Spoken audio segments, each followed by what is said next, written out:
Hoy vamos a hablar, ¿arrancamos? ¿Quieren? No, arrancamos, ya estamos ya en horario. A ver cuántos somos. Me digo todo. Pero está re bueno, pero bueno. Si pueden cerrar sus micrófonos todos, porfa, estén atentos. Y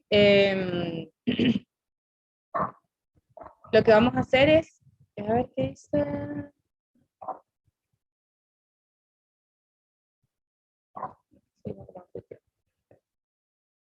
Ya saben que cualquier cosa me paran, me preguntan, si no me escuchan, si me trabo o lo que sea, ¿sí? No hay ningún problema y la idea es, este es nuestro último encuentro eh, en esta modalidad de enseñarles, ¿sí? Espero que les haya servido, que les haya dejado alguna cuotita de mi pasión por la reumatología. Estudien. Consulto, ¿usted viene para los orales o no?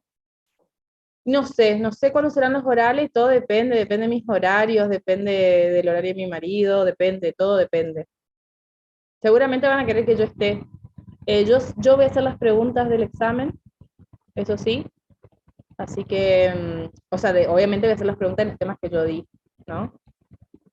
Así que no voy a preguntar nada de otro mundo que no les haya dicho, que no les haya recalcado, o que no esté en las diapos, o nada que ustedes no hayan no escuchado, ¿sí?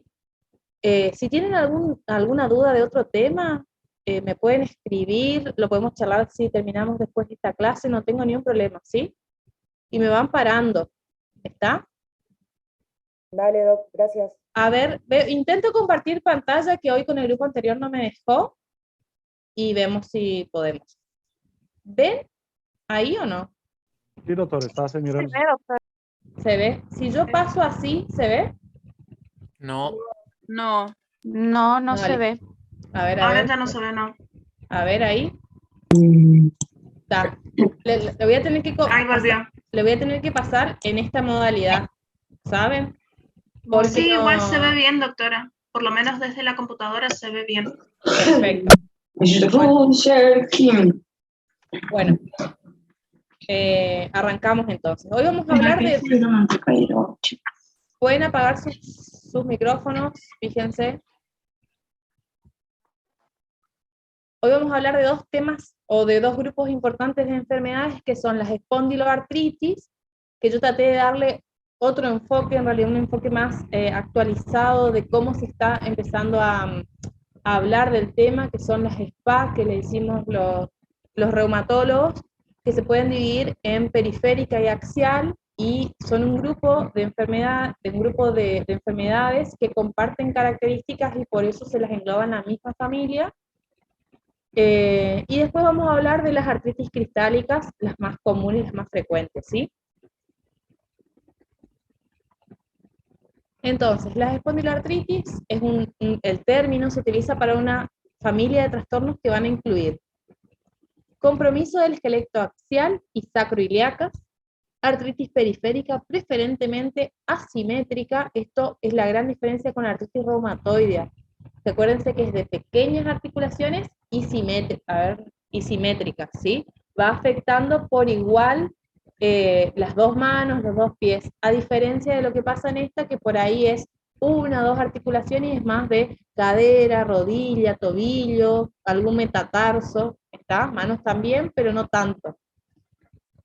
Pueden haber entesopatías, ¿se acuerdan qué era la entesopatía o la afectación entesal? Habíamos charlado con algunos de los grupos, ¿saben? ¿O les cuento? Profe, ¿no era la afectación de los tendones como el tendón de Aquiles? Exacto, es la inflamación de la inserción del tendón, ¿sí? Y el tendón, gol estándar, vamos a decir, o por elección, o el más común o el más conocido que pasa, es el tendón de Aquiles, ¿está? Que ahora después yo igual les voy a mostrar una foto de la entesitis que genera la inflamación de esa inserción. En este grupo de enfermedades hay ausencia del factor reumatoide clásico, puede haber asociación genética con el HLA-B27, agregación familiar y uveitis anterior, e inflamación intestinal, ¿sí? Esto tienen que saber, es importante. Después, entonces, ¿qué enfermedades van a englobar a este grupo de espondiloartritis?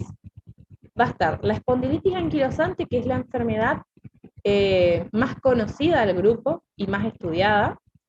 La espondiloartritis axial no radiográfica, que es un término nuevo que se acuñó porque se vio que en el tiempo, todos los que vieron que yo les vengo contando en todas las clases, en las diferentes patologías, que se fueron renovando los criterios de clasificación porque se daban cuenta que eran obsoletos y estaban afuera muchos pacientes con diferentes tipos de patologías que sí terminan siendo un lupus, una artritis o una espondilitis anquilosante, por ejemplo.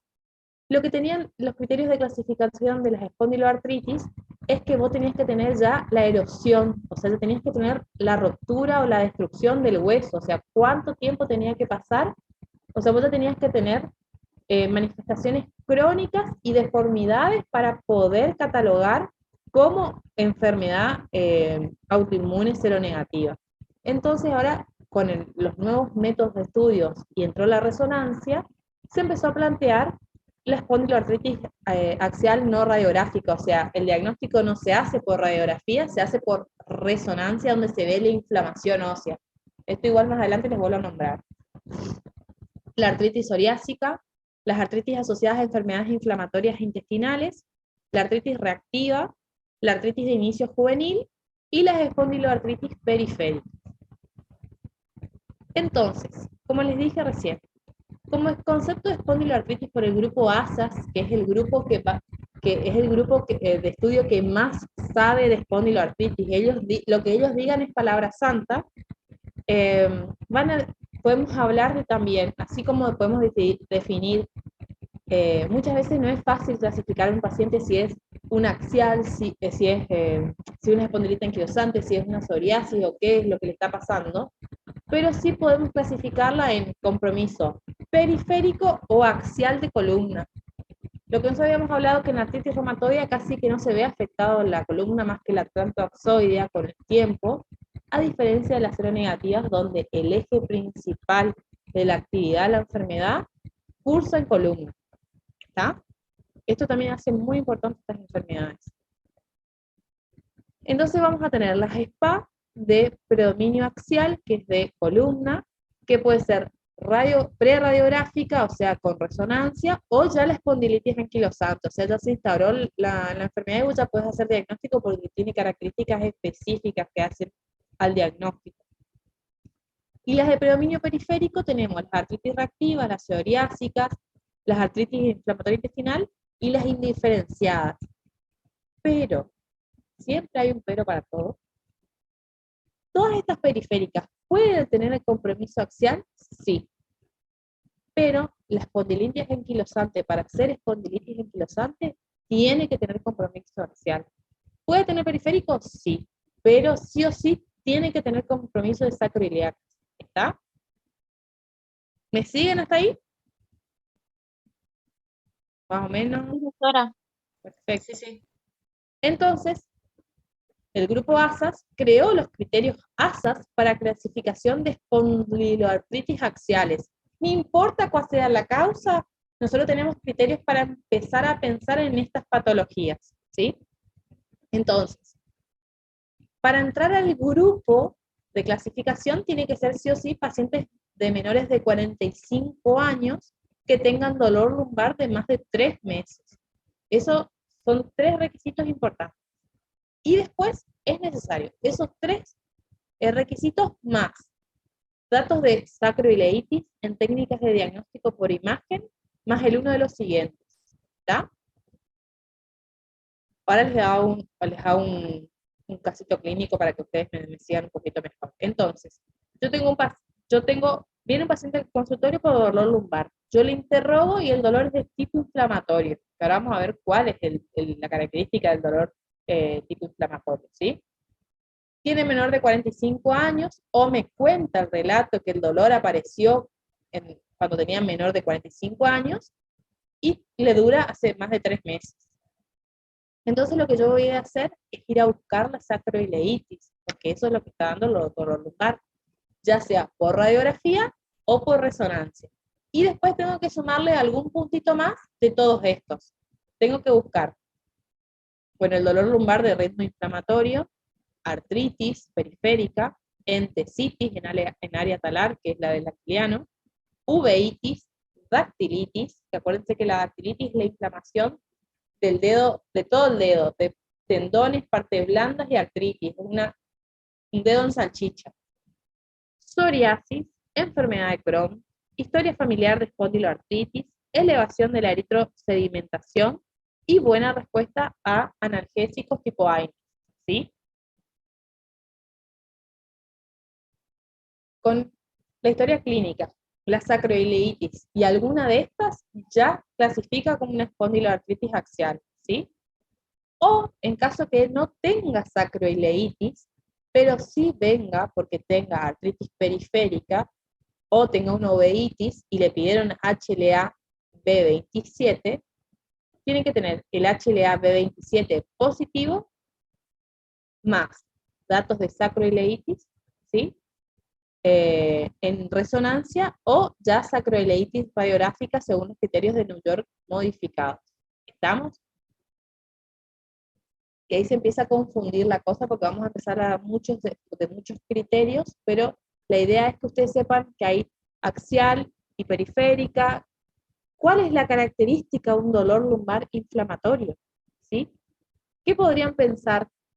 Porque existe el dolor, es re común el dolor lumbar, ¿eh? Es algo que estoy segura que a todos, al 100% de la clase, en algún momento le van a consultar un tío, un abuelo, un amigo, o cuando estén haciendo consultorio por dolor lumbar. Y existe el dolor lumbar inflamatorio y el dolor lumbar mecánico. ¿Alguien me sabe decir cuál es la diferencia? Que empeora durante el reposo y alivia con el ejercicio, y el mecánico es al revés, digamos. Exacto, esa es una característica. Que empeora o aparece en reposo, es muy característico que el paciente refiera que a las 3, 4 de la mañana se tenga que levantar porque el dolor le levanta el dolor lumbar, ¿sí? Eso es uno. ¿Qué otra característica puede tener? ¿Mejora con qué? Con antiinflamatorios. Sí, el otro también, pero no es que, o sea, para el dolor inflamatorio justo este no es criterio, pero mejora con el ejercicio, mejora con el movimiento, a diferencia del mecánico, que mejora con el reposo y empeora con el movimiento, ¿está? Y después el dolor, tiene dolor glúteo alternante, es como que literalmente refiere que le pinchan en la mitad de la cadera, sería como una aguja que le hincan, ¿sí? Dolor glúteo intermitente, menor de 45 años, que mejora con el ejercicio, empeora con el reposo. ¿Estamos? Esos son los criterios o las características de un dolor lumbar inflamatorio.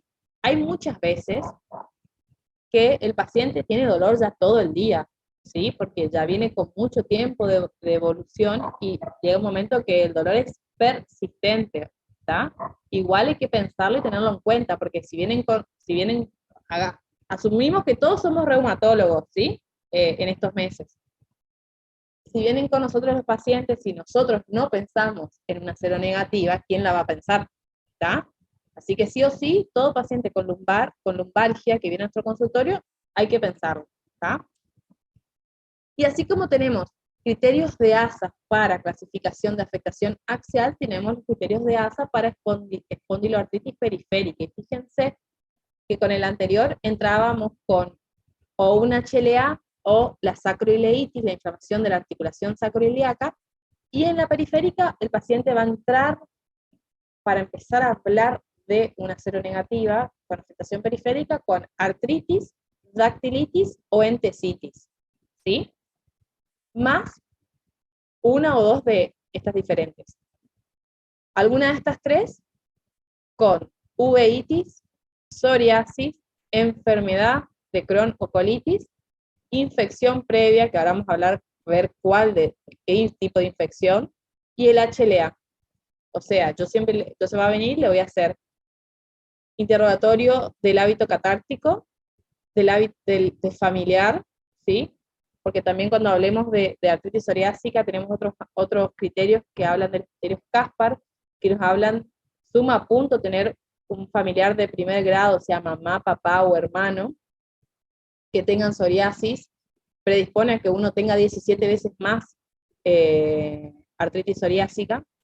Y bueno, y obviamente el control oftalmológico, y vamos a pedir el HLA en laboratorio si es posible dosarlo. Y si no tiene ninguna de estas, pero podemos sumar, si viene por artritis y encima le encuentro entesitis o dactilitis, ya clasifica, ¿está? O si en algún momento le podemos interrogar y llegamos a encontrar un dolor lumbar inflamatorio o una historia familiar de SPA, o sea, que tenga alguien algún diagnóstico de alguno de estas enfermedades que les fui nombrando. ¿Me siguen hasta acá? Estos son todos generalidades, hablando de periférica y de axial. Y ahora vamos a empezar a hablar de cada una en específico. Y empezamos por la reina madre del grupo, que es la espondilitis anquilosante, y es la que más se conoce, que es la inflamación crónica de etiología desconocida, que por lo general es progresiva, que afecta principalmente las sacroiliacas, anillos fibrosos, ligamentos y pequeñas articulaciones de columna vertebral, responsable de rigidez que lleva la característica de la enfermedad. Siempre decimos que la espondilitis anquilosante es como una señorita inglesa o un señorito inglés, es muy ordenado. Empieza de abajo hacia arriba y empieza pasito a pasito, suavecito, dijo el cantante que no me sale el nombre. ¿Estoy vieja? No. Empieza de sacroiliacas hacia arriba, nunca va a afectar columna cervical y abajo va a afectar sacroiliacas. Va a ser su caminito bien delicado y va a llevar a generar los sindesmofitos. ¿Saben qué es un sindesmofito? Un sindesmofito es la calcificación del ligamento. ¿Por qué? Porque fisiopatológicamente ¿se acuerdan que yo les había explicado cuando hablamos de las erosiones en artritis psoriásica, cuando les hice el dibujito en el pizarrón para que ustedes se acuerden del pencil and cap, que había la erosión que dejaba como la punta del lápiz, y a su vez arriba había había la erosión y a su vez el cuerpo que quería generar, perdón, me estaba tapando la cara, quería generar hueso para tapar estos agujeros de erosión y no tenía un freno. Y eso pasa en estas enfermedades. Hay el HLA o el ERAP1, que son algunos genes que predisponen, estimulan a la formación al osteoblasto para la formación de hueso. O sea, nuestro cuerpo es re sabio, sensa que algo se está rompiendo, entonces deciden ir y formar calcio. El tema es que no hay un efecto inhibitorio para dejar de formar calcio. Entonces ellos empiezan a construir como un edificio y van calcificando todo el ligamento, y eso va a dar, por eso la calcificación es muy fina, delicada, y es simétrica, y va a llevar con el tiempo a la caña de bambú, ¿sí? Y a la posición específica de los pacientes que son como en esquiadores. Genera que el cuerpo, una hipercifosis, la cabeza para abajo y el paciente te mira así. Y una de las pruebas, me voy a parar, una de las pruebas que hacemos, me saco esto y grito. Una de las pruebas que hacemos es parar al paciente contra la pared, ¿sí? El paciente se para y está en esta posición. Y camina y vive todo, y te mira, te va a dar apenas la vista. Entonces, una de las evaluaciones es poner contra la pared al paciente y hacer la medida occipucio-pared, ¿sí? Y el paciente no puede hacer esto. Está así. Tampoco puede hacer esto. Porque hay una limitación, y son todas pruebas funcionales de movilidad de la columna que nosotros vamos a utilizar para pedir el biológico. No se hace, creo que no hay reumatólogo que le gusta hacer esas medidas porque son súper largas, engorrosas, pero bueno, la hacemos, o por lo menos un BASDAI, que es un Es como el DAS28 en la artritis reumatoidea que va a marcar la actividad de la enfermedad. Entonces, como epidemiología se da relación de 3:1 en varones, con una prevalencia de hasta el 1.4%, o sea, es poca la prevalencia. El 95% de las espondilitis anquilosantes van a tener HLA-27 positivo. Pero hay un 5% de HLA-B27 positivo que no va a desarrollar la enfermedad. ¿Está? O sea, si yo les pregunto, si yo tengo una HLA-B27, ¿tengo una espondilitis? La respuesta es no. O no sé, habría que estudiar. ¿Está? Porque hay un porcentaje, así como el FAN, que hay un porcentaje de pacientes que conviven con ese gen y no desarrollan la enfermedad, también pasa. Es muy chico el porcentaje, pero existe la posibilidad. ¿Estamos?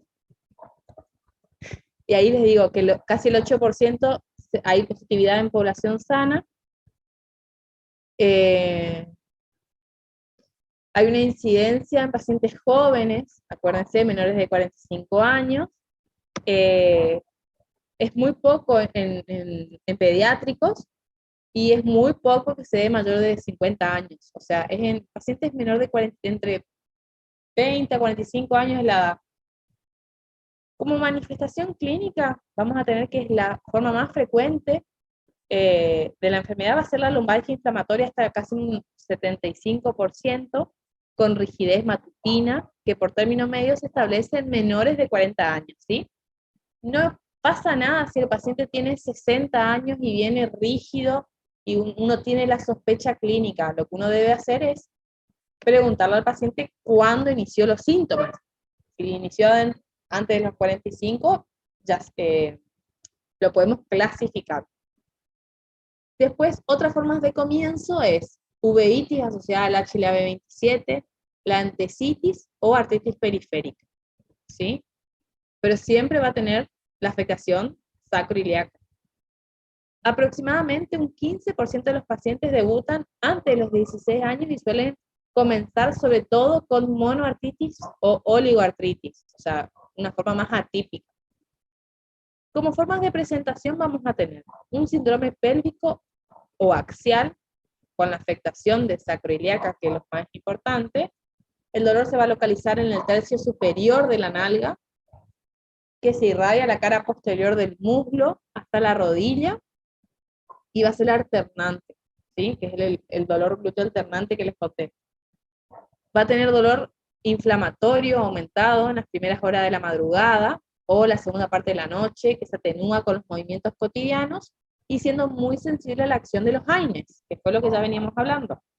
En la exploración clínica se puede evidenciar el incremento del dolor a la presión directa de la sacroiliaca y también mediante las maniobras de apertura y de cierre forzado. Hay diferentes maniobras que nosotros podemos hacer para ver, por ejemplo, viene un dolor lumbar y yo le interrogo y parece que fuera un dolor lumbar inflamatorio, ¿sí? Entonces al examen físico yo puedo estudiarlo, lo puedo evaluar y puedo ver si hay compromiso de sacroiliacas. Radiográficamente se detecta la presencia de sacroileitis pasado un cierto tiempo, ya cuando nosotros tenemos, cuando empieza a haber el pseudoensanchamiento, cuando empieza a haber una esclerosis subcondral, cuando empiezan a haber ya las erosiones con irregularidad del espacio articular, pueden haber puentes óseos y pueden haber hasta anquilosis, que eso ahora también les muestro porque también hay una clasificación. Esto es todo clasificación, acá sí es complicado las seronegativas.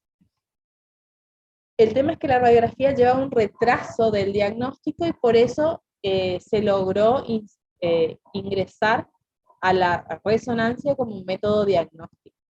Pero no se pide cualquier resonancia. Y eso es un problema, nos pasa acá que uno le pide sacroiliacas y le hacen solamente lumbar y lo único que miran si tiene o no tiene hernia discal. Y en realidad lo que hay que hacer, primero que nada hay que hacer un buen pedido de estudio, porque también muchas veces hacen mal el estudio porque uno pide mal, y lo que uno pide es resonancia de sacroiliacas con cortes semicoronales, ¿sí? en T1 y STIR. Lo que vamos a ver en T1 es la anatomía de la articulación y podemos ver las erosiones, los puentes óseos, el depósito graso, que eso me habla que en algún momento hubo inflamación, o en el STIR lo que vamos a ver es el edema óseo y me va a hablar que hay un grado de inflamatorio agudo y es eso a lo que yo debo tratar. Como síndrome raquídeo, es un síndrome muy unido al pélvico, o sea, al anterior, o sea, prácticamente pueden venir juntos, y se identifica por dolor lumbar, dorso lumbar o cervical, muy raramente torácico, que evoluciona por brotes, característicamente nocturnos y matinales, y se atenúan después de un tiempo variable de rigidez. Al examen físico puede haber permanencia o constancia del embaramiento, o sea, esa rigidez del paciente, en los primeros estadios de la enfermedad, es reversible tras unas horas esta rigidez, pero poco a poco se va generando una limitación permanente en todos los ejes de la columna, ¿sí? La flexoextensión, la lateralización y la rotación. ¿Está? Después tenemos el síndrome articular periférico, que es el menos frecuente, pero puede también estar presente, inclusive pueden coexistir todos, ¿eh? Se caracteriza por la artritis periférica, sobre todo los miembros inferiores, fíjense, de grandes articulaciones, cadera, rodilla, tobillo y metatarso falángicas, generalmente asimétricas. Esto es rediagnóstico diferencial de artritis reumatoide, tienen que saber, y en un número inferior a 3 articulaciones por brote, o sea, es oligoarticular. Es la forma de inicio en la mayoría de las espondiloartritis juveniles y del 30% de las formas adultas. La artritis de cadera, o sea, la coxitis, es la forma más frecuente y grave, porque ahora yo les voy a comentar un poquito de cuáles son las manifestaciones que a mí me hacen o los criterios de gravedad en estos va a tener mal pronóstico. Entre ellas está la afectación o el derrame de cadera, la PCR elevada también, a mayor juventud de aparición de la enfermedad, mayor gravedad. La afectación del sistema articular periférico puede ser tardía, aunque en determinadas pacientes no es infrecuente que sea la primera y la única manifestación. La dactilitis o el dedo en salchicha, que es la afectación inflamatoria poco dolorosa de un dedo de la mano o pie, en realidad no es poco dolorosa, es muy dolorosa. Es una manifestación frecuente en los pacientes con espondilitis anquilosante con forma periférica predominante. Voy a sacar el doloroso el poco porque me lo comí yo. Y acá les muestro una monoartritis de una gran articulación que es la rodilla, que podríamos hablar que es la articulación como más grande que nosotros podemos llegar a evaluar. Y después tenemos el síndrome entesítico, que se debe a la inflamación de las inserciones tendinosas, talalgia crónica, dolor perirrotuliano, porque la entesitis también se da en todos los puntos en lo que es en el ilíaco, ¿sí? Inclusive hay un score de evaluación que se llama punto de Masses, que también evalúa la entesitis en la lumbar 5, en las rodillas, en las caderas y en todo lo que es pelvis.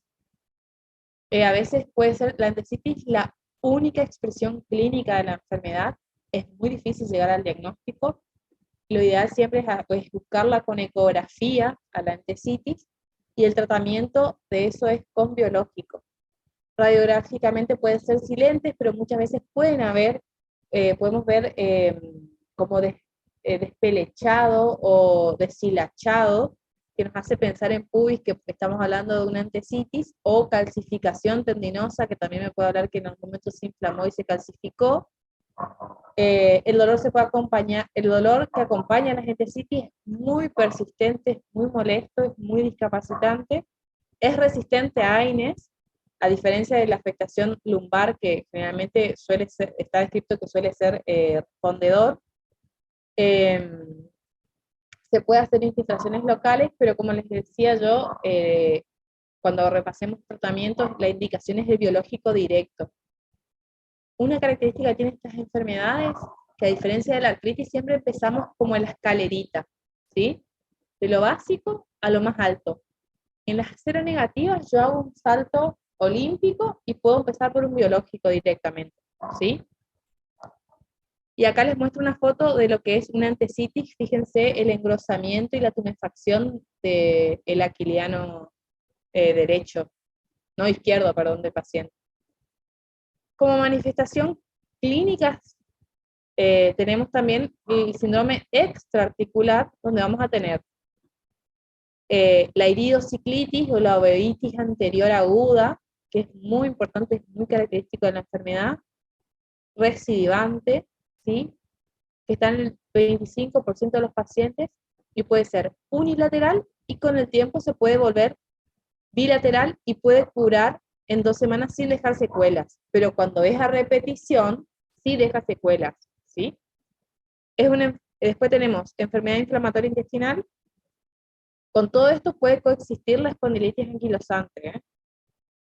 Se postula inclusive que todos los pacientes que tienen espondilitis anquilosante o una enfermedad, una espondiloartritis seronegativa,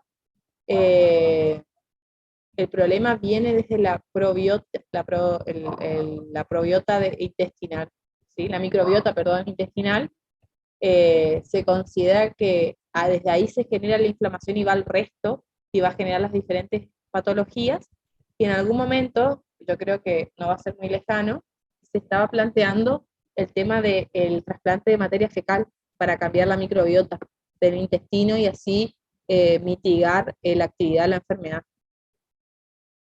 Entonces, como enfermedad inflamatoria intestinal tenemos el Crohn o la colitis ulcerosa, lesiones dérmicas que generan, son muy características, como psoriasis, pustulosis, palmoplantar, balanitis cercinada o eritema nodoso, menos frecuente, pero de importancia. Tenemos los trastornos de conducción cardíaca, genera bloqueo AB de diverso grado e insuficiencia aórtica por inflamación de la raíz de la aorta. También podemos tener fibrosis lobal apical bullosa, que es excepcional, y la alteración ventilatoria pulmonar, que induce a la restricción de la movilidad de la caja torácica. En realidad, no hay afectación pulmonar. La rigidez de la caja torácica, porque no se expande la columna, genera que el pulmón esté restringido, ¿sí? Hay especial atención, neurológicamente puede haber subluxación atlantoxodia o el síndrome de cola de caballo por aracnoiditis compresiva y amiloidosis cuando hay mucha inflamación previa. Hay que poner especial atención en la aparición de las fracturas vertebrales del raquis hiperrígido. En los pacientes que están todos en caña de bambú, porque por movimientos se pueden fracturar, ¿sí? Eso hay que tener, y a veces es muy difícil llegar al diagnóstico, ¿sí? Pero siempre hay que sospechar en un paciente que está en fase de remisión, que aparezca en forma súbita, ¿sí? Y que sea poco sensible al tratamiento habitual. Perdón. Doctora, Sí. hay algo que a mí no me quedó claro. Cuando el paciente sale del brote, ¿sigue con la rigidez o no? Es que, a ver, les voy a decir algo con mis palabras y quiero que esto aprendan. No es que el paciente, no es que el paciente va y viene el brote, es como que el brote se va instaurando y se va quedando en forma permanente, ¿sí?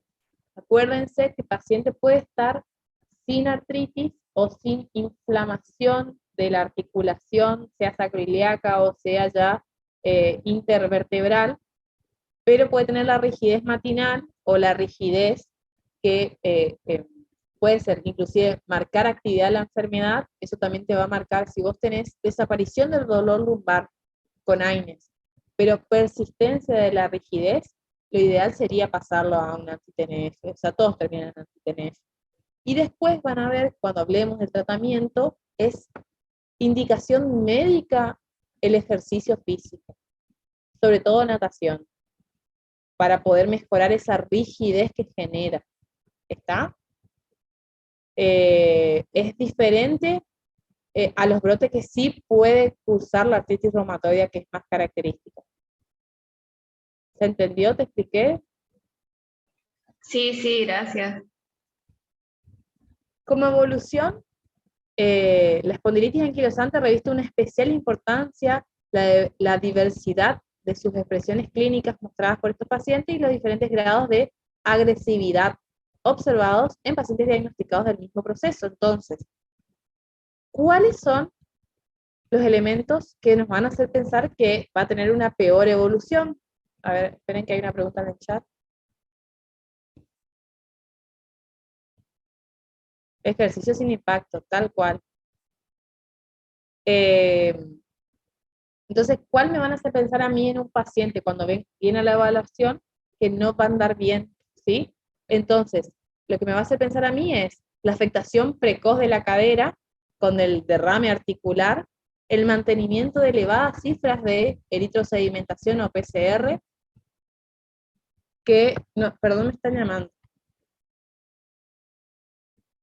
que no responda a la eficacia de AINES, que haya aparición de dactilitis, que haya limitación precoz de la movilidad lumbar, que era por ahí lo que vos me contestabas, que yo te decía que por ahí no tiene artritis o no le duele, pero tiene rigidez, eso marca actividad. La presencia de la oligoartritis y la edad de comienzo en menores de 16 años. ¿Está? Son elementos de peor pronóstico en la espondilitis anquilosante, concluyendo que en la ausencia de ellos durante los 2 primeros años de diagnóstico, el pronóstico es bueno. Pero es raro no encontrar nada de todo esto en un paciente. Yo tengo un paciente que de 27 años hace un cuadro inflamatorio agudo y tiene una ACV, ingresa a internación por una ACV y no se podían explicar cuál era la causa de ACV en pacientes jóvenes, y ahí entramos nosotras a estudiarla, y cuando yo lo voy a revisar, descubro que tenía entesitis aquiliana. Él tenía justo una alteración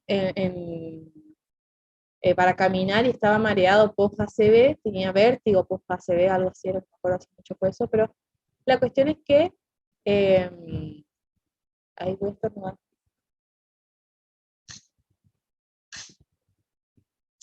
Perdón, estoy engripada. La cuestión es que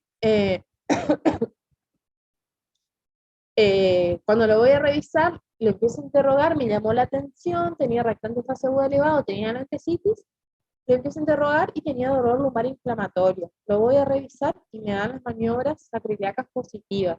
Entonces le pido una resonancia y viene positiva con edema con un HLA de 27 positivo. Y después con el tiempo, yo no tenía obra social, inicié por nación, tardó 1000 años en llegar la medicación, él no aceptaba el diagnóstico, el tema es que anduvo re mal, hasta que se puso las pilas, empezó a venir a la consulta, y empezó a asociar artritis periférica y dactilitis. Por suerte le entregaron la medicación, con el tiempo pudimos generarle, incluir salud, y hoy en día anda recontra re bien, y está recibiendo tratamiento. Pero fíjense que debutó con una espondilitis, con una ACV, un chico joven. La inflamación que puede llegar a generar este tipo de enfermedades. Como estudio complementario, entonces, para el diagnóstico no se han identificado marcadores específicos, salvo la presencia o no del antígeno HLA-B27. ¿Está? Para el seguimiento de pacientes, yo puedo tener un paciente que cumpla todos los criterios de espondilitis anquilosante y tener HLA-B27 negativo, sí. Está. El HLA-B27 positivo por ahí me termina de o poner la frutilla al postre o darme la manito que yo necesitaba para poder pelear el biológico al paciente, por ejemplo. ¿Está? Pero siempre, si se puede dosar, lo dosamos. Para el seguimiento de pacientes son de especial interés la PCR y la eritrosedimentación. Ambos son reactantes de fase aguda que correlacionan bastante bien con la situación de la actividad inflamatoria. Característicamente presentan negatividad del factor reumatoideo. El análisis, acá no hay chance que sea el factor reumatoideo comodín como pasa en el resto de las enfermedades que veníamos dando, ¿está?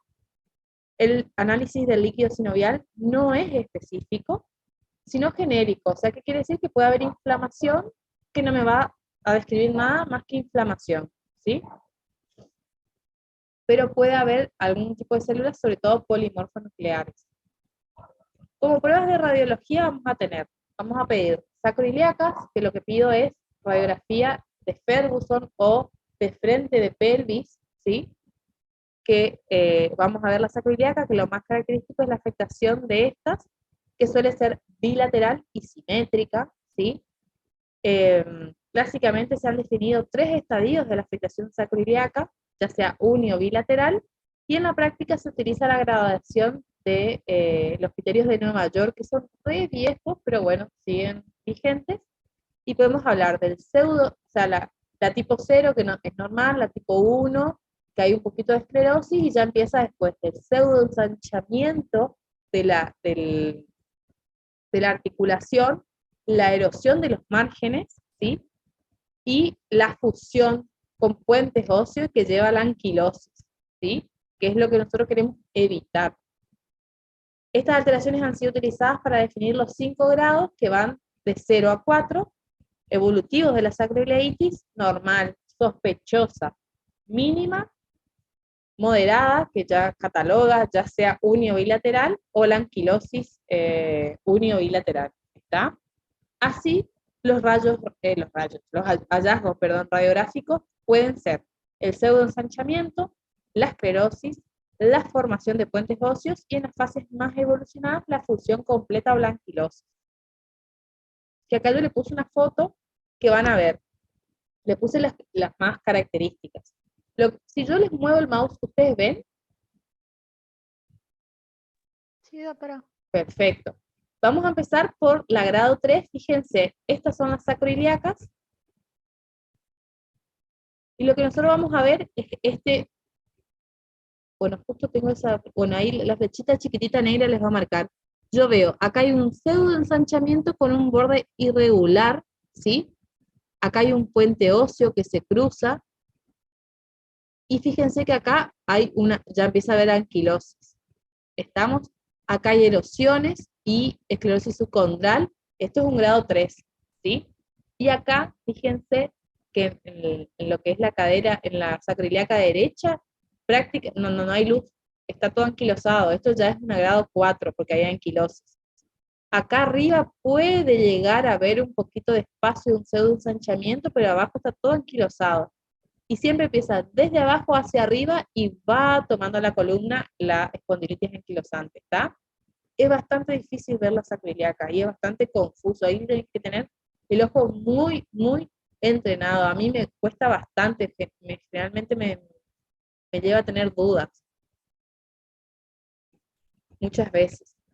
Después en el raquis, en lo que es la columna vertebral, que también se ve afectado, en la radiografía a nivel raquídeo es característico los sindemofitos, que yo les dije que son osificaciones de las fibras externas del anillo fibroso que van a formar puentes óseos intervertebrales situados en el comienzo de la unión dorso-lumbar, aunque se pueden extender a todo el raquis generando el aspecto de caña de bambú. ¿Está? ¿Cómo yo voy a ver esto en una resonancia? Vamos a ver, tenemos la vértebra, ¿sí? La vértebra se pone, acá justo tengo una imagen, esto volvemos hacia atrás. La vértebra genera una cuadratura, ¿sí? Se pone cuadrada, fíjense sobre todo en esta, se pone cuadrada, y en esa esquina donde va a salir el sindesmofito que sale fino y hacia arriba, a diferencia del osteofito en artrosis, que sale de base ancha y se afina hacia abajo, hacia el costado como pico del oro. En la resonancia, fíjense que también hay fusión posterior de las apófisis. En la resonancia lo que vamos a ver en esa esquina es como una esquina, las esquinas brillantes o el signo Romanus, que le decimos nosotros.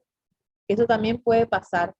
Y cuando ya la enfermedad está avanzada, se ven, fíjense cómo se ve la fusión, que se ve más que nada en esta foto,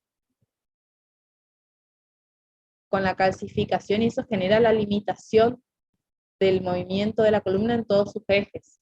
Está, fíjense acá la cadera, como hay esclerosis subcondral, casi pinzamiento y borrado la sacroiliaca y la posición del paciente. Es la posición de esquiador, se llama. Bueno, también puede haber afectación de las interapoficiarias posteriores, que recién les mostré la foto. El signo Romanus, que es una alteración de los rebordes superiores e inferiores que condicionan a la vértebra que se ponga cuadrada, ¿sí? Y después tenemos, si miramos esta radiografía de frente, o de atrás sería, vamos a ver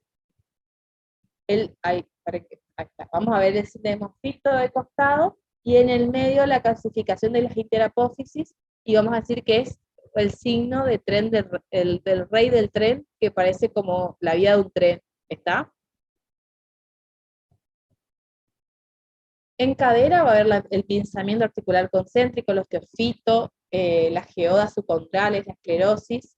En afectación periférica, aunque menos frecuentes, que se da en la espondilitis anquilosante pura, es importante destacar la afectación de la cadera, que suele presentarse hasta en un 40% a lo largo del tiempo, y se manifiesta como una disminución concéntrica del espacio articular con migración axial de la cabeza femoral y osteofitos del acetábulo, lo cual puede llegar a envolver la cabeza alrededor del cuello femoral.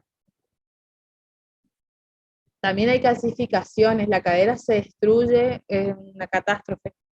También puede haber afectación de hombros, muy característica la tarsitis, o sea, la inflamación del tarso, pero se da más que todo en las formas juveniles. Las entesis, que lo ideal siempre es más que nada verla, les dije, como en la cresta ilíaca, el isquio, en la rama pubiana, el trocánter, la lumbar 5, y se puede ver más que nada por ecografía. Y después la resonancia magnética, que vino a darnos un aire, una bocanada de aire y de luz en el diagnóstico, y para poder evitar ¿cómo se llama? La progresión o el diagnóstico ya tardío, cuando ya hay problemas ya hay discapacidad en el paciente, ya hay lesiones seculares. Detecta la inflamación de la médula ósea de columna y en sacroiliacas de forma precisa y precoz. Es sensible para el edema y la erosión no visible en la radiografía simple, y las articulaciones sacroiliacas podemos observar también capsulitis, sinovitis, entesitis y osteitis, ¿sí? Pero si yo solamente tengo en una resonancia capsulitis, sinovitis y entesitis, no puedo hacer diagnóstico de espondilitis anquilosante o de sacroileitis. Sí o sí tengo que tener el edema óseo con osteitis. ¿Estamos? Eso es como una condición. Y la resonancia tiene una especificidad, fíjense, del 95% como herramienta diagnóstica. Es buenísimo. O sea, si hay pacientes, si le podemos hacer a todos los pacientes, le hacemos.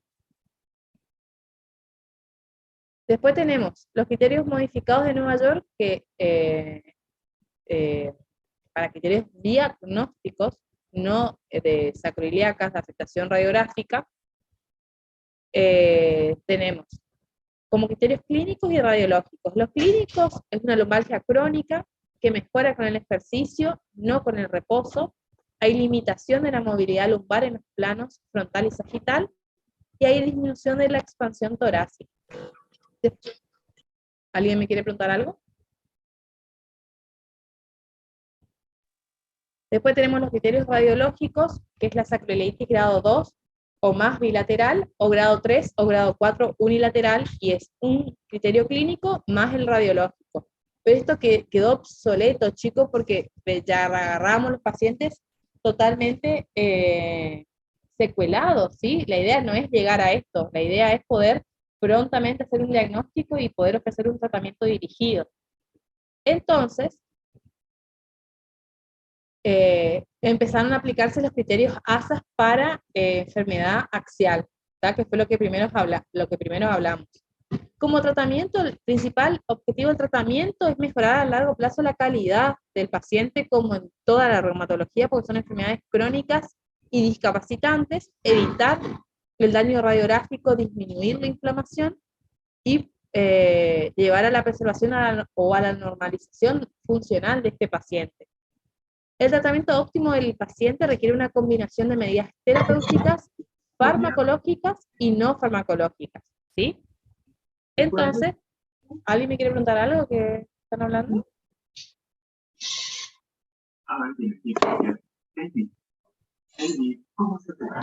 Chicos, el micrófono. Bueno, y después tenemos, fíjense, acá les hice un resumencito de las indicaciones del EULAR y el ASAS, el grupo ASAS y EULAR, que ellos ponen, fíjense, que todos los pacientes deberían tener educación de su enfermedad, siempre es bueno que el paciente conozca de su enfermedad, que haga terapia física, haga rehabilitación, ¿sí? Y que esté en grupos con pacientes de su misma enfermedad, ¿sí? Todos deben recibir AINES. Se plantea que el paciente que tiene diagnóstico antes de pasar al biológico tiene que hacer por lo menos 2 tratamientos de 15 días a dosis. ¡Ay, el micrófono! Están atendiendo la clase, por lo que veo. Bueno, Doc, usted puede silenciar los micrófonos si quiere. ¿cómo hago, Sí, usted puede. ¿Pero tengo que entrar uno por uno? ¿O cómo? No, usted pone silenciar los micrófonos y ahí se silencian los de toda la clase. A ver. Claro, pero igual nosotros vamos a seguir escuchando. Claro, es arriba donde usted puso la clase anterior para poder mostrar el power, ahí aparece también silenciar los micrófonos. A ver, Digamos. Usted tiene eso. no lo estaría encontrando. La persona que estaba con el micrófono prendido ya ¿Ya apagó. apagó? Bueno, listo.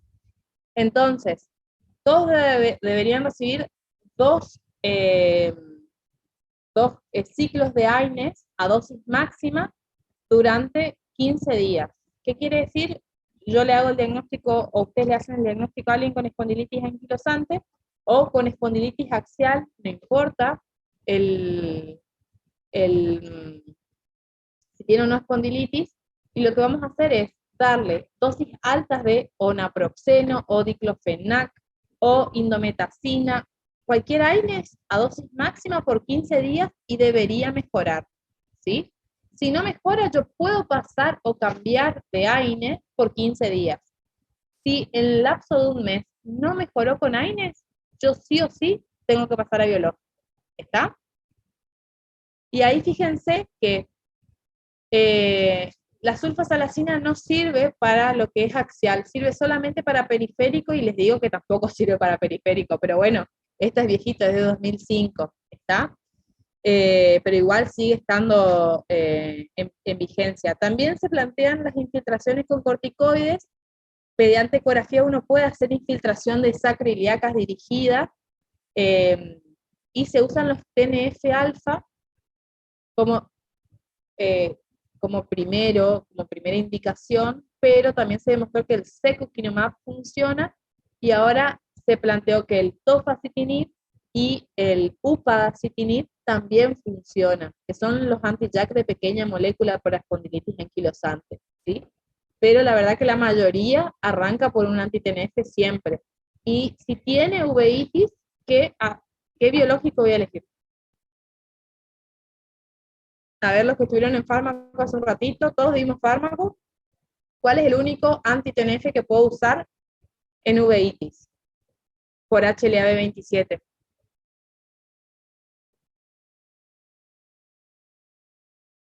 El adalimumab. ¿Está?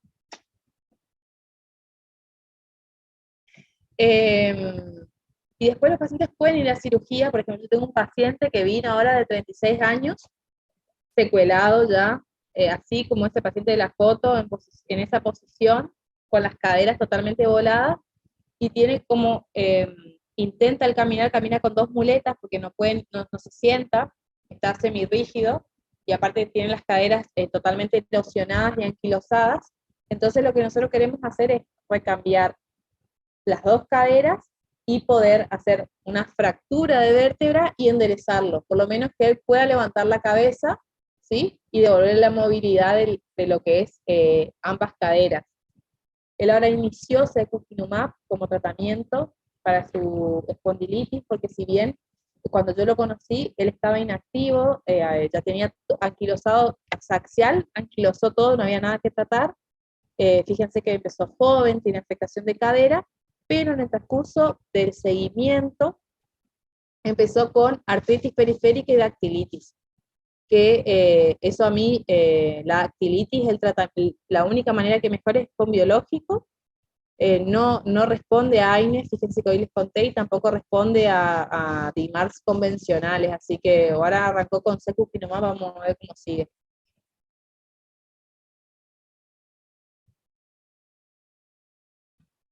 Bueno, y acá les hablo un poquito más de lo que, les cuento un poquito más de lo que les fui contando, ¿sí? Y con eso terminamos espondilitis anquilosante y pasaríamos a otra enfermedad de la familia, sí. Disculpe. Sí. Entonces, si yo tuviera que organizarme, Ujú. tendría un tratamiento de primera línea, que ahí incluiría lo que sería no farmacológico, más los AINES. La educación del ¿Corticoides? paciente, el ejercicio, los AINES que tenés que darle a dosis máxima por 15 días, puedes darle dos, cambiar uno por otro, y después si no funciona pasar al anti-TNF. Después de esos 15 días. Exacto.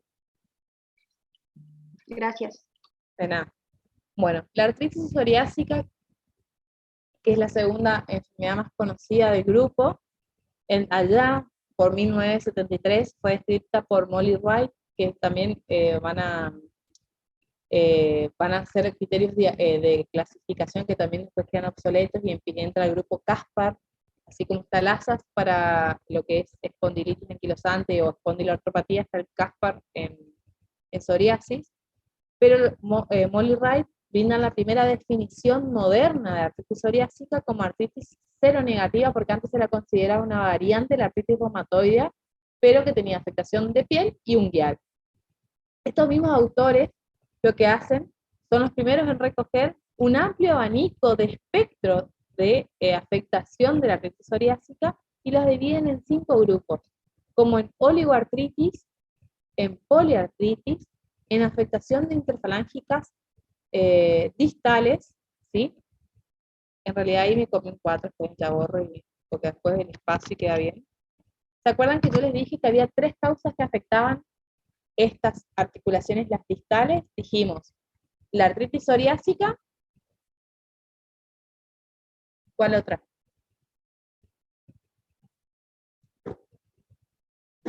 La artrosis erosiva y la artritis idiopática juvenil. Anótense porque eso es pregunta. Y después tenemos con afectación axial, tipo espondilitis, y las formas mutilantes donde hay una destrucción ósea con el dedo telescopado. Como epidemiología tiene una tasa de incidencia media de 6 casos cada 100.000 habitantes, una prevalencia de 180 casos cada 100.000 habitantes, y clásicamente se reconoce que un 7 a un 42% de los casos de psoriasis van a desarrollar artritis psoriásica. Lo característico o lo habitual es que un paciente tenga 10 años previo psoriasis de piel y después recién desarrolle artritis psoriásica. ¿Está? ¿Y qué tipo de artritis de la psoriasis, porque hay diferentes presentaciones, se van a asociar mayormente a la artritis psoriásica? La afectación de uñas y de cuero cabelludo. ¿Está? Es raro, o sea, no es raro, pero es menos frecuente que uno debute primero con artritis, que sea de característica tipo psoriásica, o sea, que tenga la erosión, que tenga la oligoartritis, que tenga dactilitis, y que tenga, por ejemplo, ahora les voy a leer los criterios, que tenga un familiar de primer grado con artritis, con psoriasis, perdón, o que en el tiempo llegue a agregar una lesión psoriásica. Es muy común que muchos confundan la onicomicosis, o sea, el hongo en la uña, con lesiones psoriásicas, porque son re parecidas. Ahí lo que hay que hacer es leer el escarificado y ver si tiene hongo en la uña. Como etiopatogenia tenemos factores genéticos hereditarios. Un paciente que tiene familiar con artritis psoriásica tiene 17 veces más chances de generarlo, o sea, si algún papá nuestro tiene artritis psoriásica, alguna tía, algún hermano, nosotros tenemos 17 veces más de tener esta enfermedad. Hay factores inmunológicos, obviamente, como todo, uno puede tener la predisposición y después terminar de desarrollar con el shock epigenético, vamos a decirlo, y los factores ambientales. Como manifestaciones clínicas, se dan grados variados de las manifestaciones que pueden ser axiales y periféricas, así como a las manifestaciones extraarticulares que le confiere un grado elevado de pleomorfismo clínico a la enfermedad, ¿sí? Como extraarticular, se trata de las manifestaciones que comparte con el resto. La uveitis, la afectación con mayor tendencia de que sea bilateral con cronicidad, y la afectación del polo posterior, fíjense que generalmente es anterior, pero por ahí puede ser posterior en pacientes con artritis psoriásica. También se describen linfedema, amiloidosis, afectación del anillo aórtico y la afectación intestinal. Como manifestaciones articulares tenemos la artritis periférica, que es lo que va a predominar en estos pacientes. Se trata de una artritis de inicio insidioso, con dolor de predominio nocturno y rigidez matinal, llamativa, pero que hasta un tercio de los casos puede ser su inicio. Se describen dos patrones clásicos de afectación: la oligoartritis simétrica de miembros inferiores, que es lo más característico, y la poliartritis de mayor o menor simetría, que en ocasiones recuerda a una artritis reumatoidea, pero lo que vamos a ir a buscar ahí son la afectación radiográfica específica, que eso yo le había explicado cuando dimos artritis y le hice el dibujo de los tipos de erosiones en el pizarrón, no sé si se acuerdan, ¿sí? Y obviamente que en la artritis reumatoidea no se va a ver afectada la interfalángica distal, que sí se ve en la psoriasis, y la onicopatía, ¿está? Es típica la distribución en eje, con frecuencia hay afectación de las articulaciones en un solo eje. ¿Qué quiere decir? Que yo puedo tener afectación en una sola mano, pero del metacarpo, de la interfalángica proximal y de la distal, ¿sí? A diferencia de lo que pasa en la artritis reumatoidea, que yo puedo tener un metacarpo de este lado y una interfalángica proximal del otro. ¿Está? ¿Se entendió eso de afectación en eje de la artritis psoriásica? Doctora, ¿podría repetir eso de vuelta, por favor? Que es característico que en la artritis psoriásica haya afectación en eje de la articulación, ¿sí? ¿Qué quiere decir en eje? Estos son los ejes articulares, ¿sí? El dedo completo, y que tenga metacarpo, interfalángica proximal y distal de todo un solo dedo. ¿Se entendió? Gracias. Un pequeño porcentaje de la artritis psoriásica puede llegar a tener una osteolisis agresiva, o sea, una ruptura del hueso, ¿sí? Que va a llevar a la artritis mutilante y al dedo telescopado, o sea, queda como un acordeón la parte blanda, porque se achica porque no tiene la estructura ósea que lo sostenga. Hoy en día la afectación de la interfalángica distal y las formas mutilantes se consideran rasgos propios de la artritis psoriásica, más que modelos independientes de esta. Así que cuando yo le pregunte cuál es la afectación de interfalángica distales, tienen que saber decirme artritis psoriásica, porque es característico de la enfermedad. ¿Estamos? La diferencia del resto. Otro hallazgo altamente sugestivo, pero aunque no es patognomónico, es la tumefacción global del dedo, que es la dactilitis o el dedo de salchicha, que también comparten con el resto de la familia de las espóndilos, artropatías, y para algunos autores es un marcador de agresividad y mal pronóstico, que pasa lo mismo en la espondilitis anquilosante. La dactilitis es de mal pronóstico. Y acá les puse una foto, fíjense cómo se ensancha el dedo con respecto a los otros, y fíjense la uña que es patológica en el primer y segundo dedo, y fíjense esta mano, fíjense la piel, la psoriasis de piel que tiene esta mano terrible, la dactilitis del cuarto dedo y la psoriasis en uña.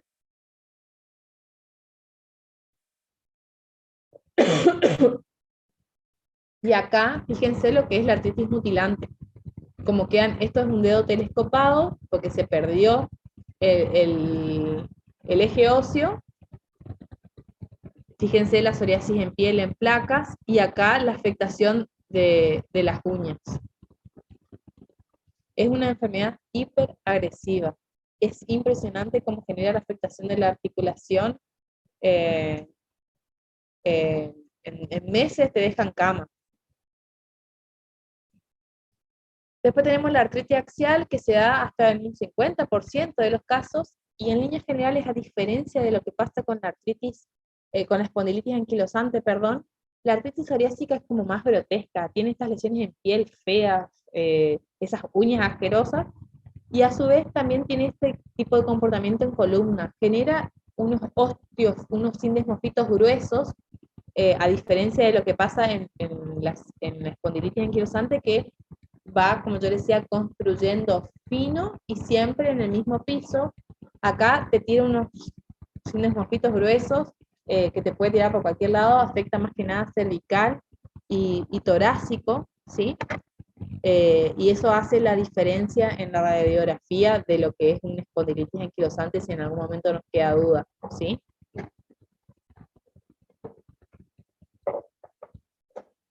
Después tenemos las manifestaciones como entesales, ¿sí? Que es un poco de lo que ya veníamos hablando, la afectación ósea, que también puede manifestarse como el síndrome de Safo, que va a tener la postulosis palmoplantar, ¿sí? Con hiperostosis, osteitis y alteración de la caja torácica, y es muy frecuente que pueda generar erosiones de la articulación manubrio external.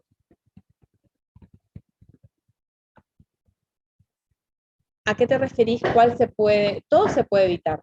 Todo. Ustedes saben que con el tratamiento biológico mejoran las uñas en psoriasis. Todo puede mejorar. Lo que no mejora es una vez que hay afectación ósea con erosiones, y lo que sea óseo ya no mejora si ya es, si hay progresión radiográfica, o sea, erosiones, anquilosis, eso no mejora ya, hay que operarlo. Pero todo lo que sea inflamatorio, piel, uñas, uveitis, los pacientes se limpian. Es impresionante la mejoría que hay con los biológicos. Por eso yo les decía, este tipo de enfermedades, a diferencia de la artritis reumatoidea, vos podés hacer un salto olímpico y pasarte a biológico de una, por tener dactilitis, por tener afectación de uña, por tener entesitis o por tener afectación axial. ¿Respondí tu pregunta?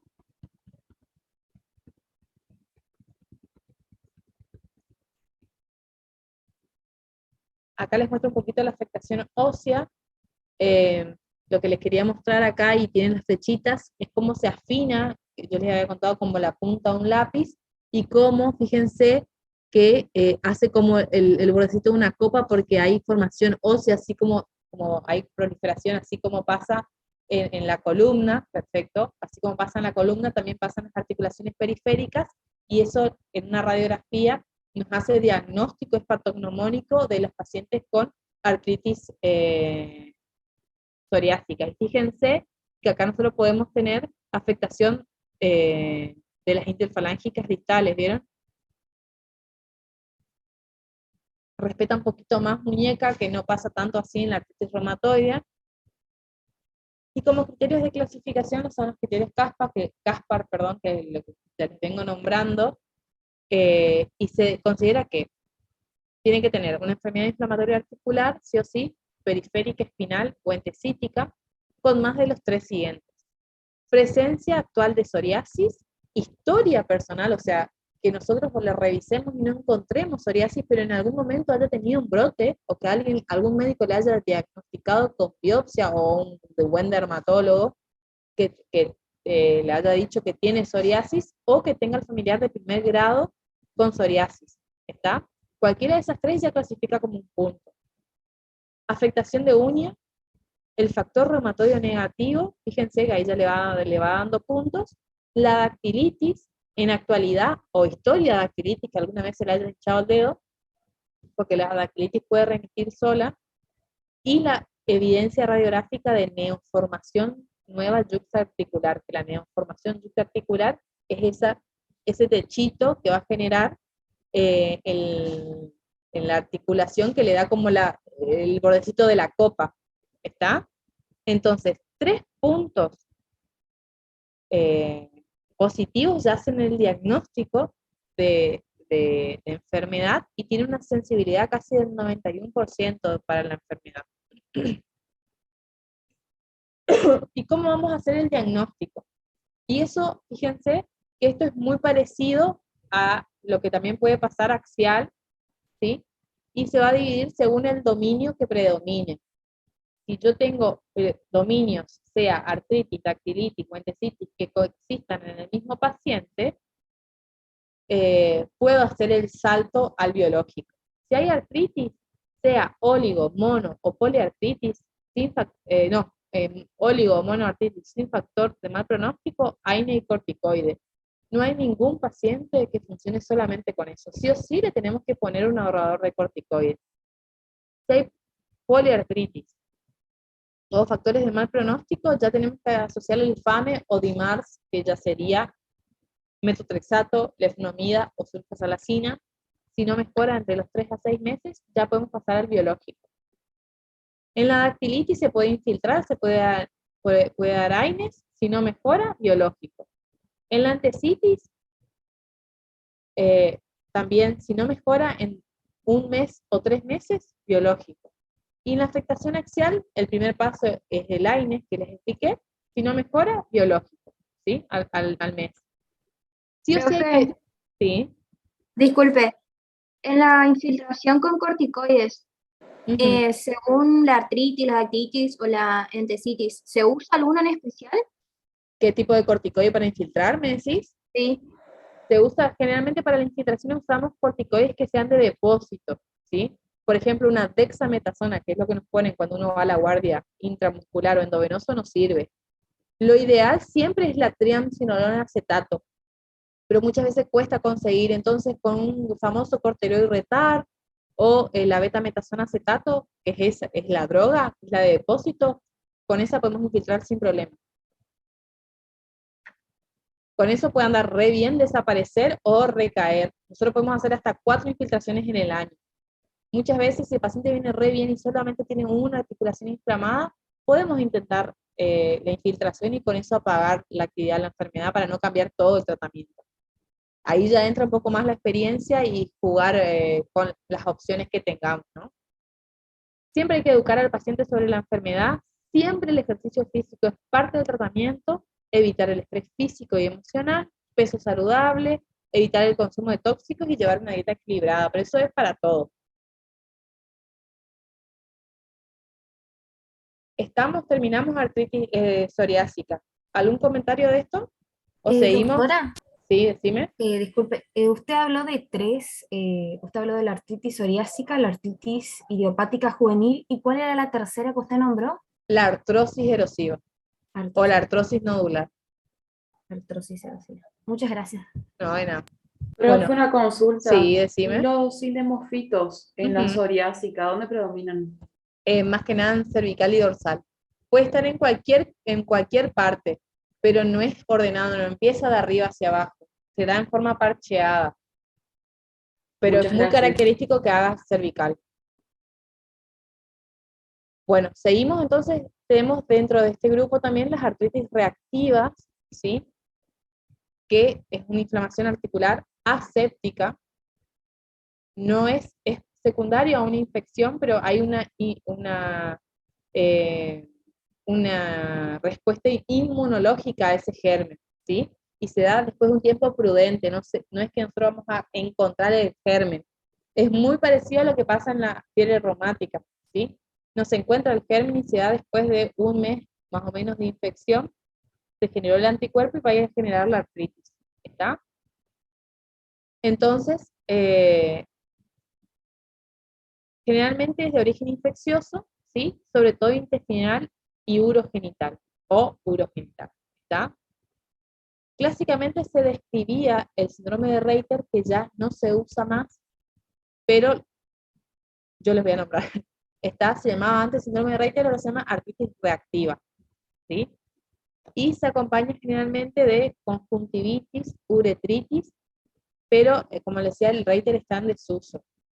Como epidemiología aparece en muy pocos casos, en un 5% de las uretritis no gonocóxicas o secundaria salmonela, aunque hay series que han descrito la aparición hasta un 30% de casos tras una de estas infecciones, las no gonocóxicas o salmonela. La artritis reactiva post-disentérica, o sea, post-diarrea, afecta igualmente a varones y mujeres, pero generalmente todas estas enfermedades predisponen en el sexo masculino, mientras que la que se da asociada a la infección urogenital es más frecuente en varones. ¿Está? El pico de edad suele darse en la tercera edad o la cuarta edad de vida, pero son, acuérdense, en pacientes por ahí sexualmente activos, y el uso se asocia al HLA-B27, es variable, pero por tener el HLA-B27 y tener la uveitis o la artritis, la monoartritis, entra dentro del grupo de las seronegativas con afectación axial. ¿Estamos? Generalmente se produce tras la infección intestinal por Salmonella, Shigella, Yersinia o Campylobacter, o infección genital por clamidia o ureplasma, ¿sí? Se clasifica dentro de las espondiloartritis porque tiene una asociación a la HLA que les acabo de decir, y el síndrome se produce tras un periodo de latencia de por lo menos un mes, porque hay formación de inmunocomplejos y el líquido es normal, ¿sí? Va a dar negativo si yo quiero sacar líquido y mandarla a estudiar, porque no es posinfecciosa, es reactiva. Se entiende la diferencia, ¿no? Como manifestación clínica, el cuadro va a comenzar generalmente tras haberse curado de la infección disentérica o del urogenital, o que ésta esté en vías de remisión, y puede aparecer entre unos días hasta 6 semanas posterior, y puede aparecer como monoartritis. Yo en mi vida solamente vi un chico, una monoartritis de rodilla, o como oligoartritis asimétrica de predominio en miembros inferiores.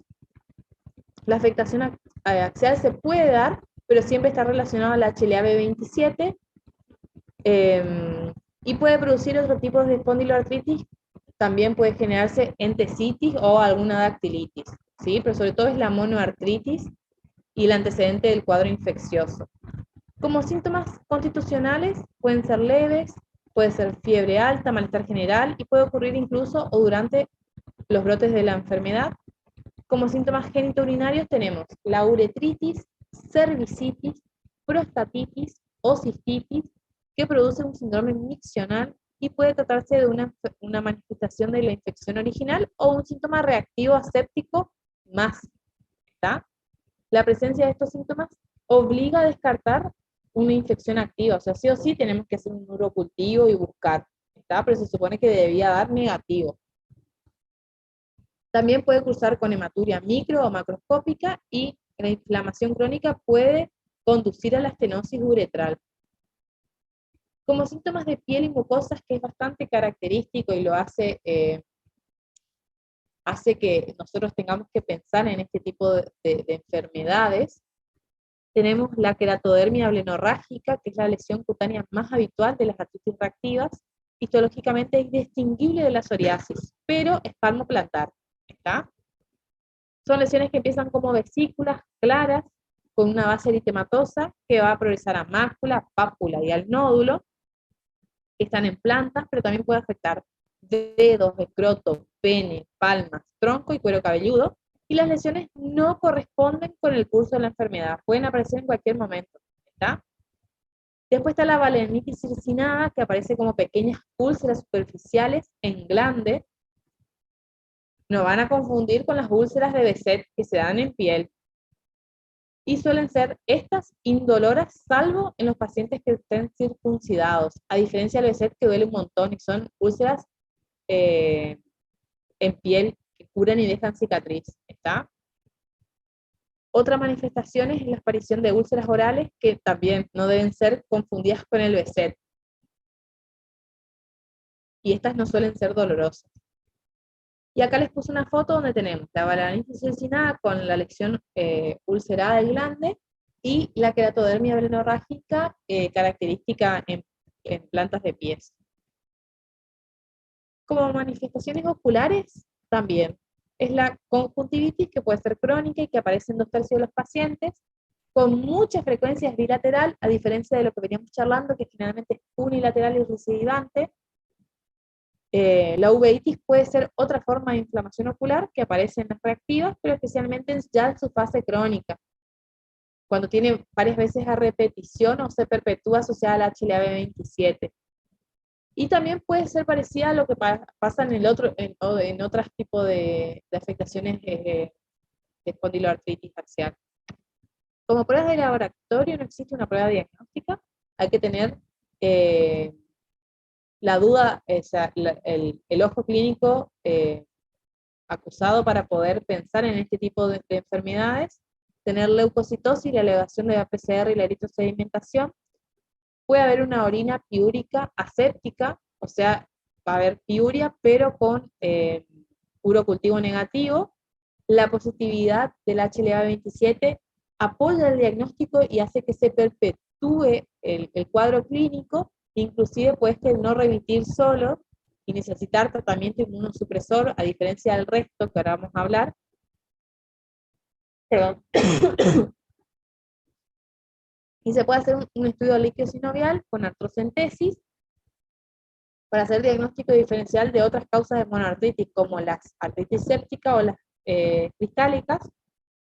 En el caso de la artritis reactiva, podemos tener un recuento celular alto con predominio de polimorfos nucleares, muy parecido a lo que se ve en la psoriasis, y los cultivos y las tensiones van a ser negativas, o sea, va a ser simplemente inflamatoria. Como estudio serológico y microbiológico, esto es importante, aunque no es necesario. Se puede hacer cultivos de exudado faríngeo, heces o tracto genital, que se supone que deberían dar negativos.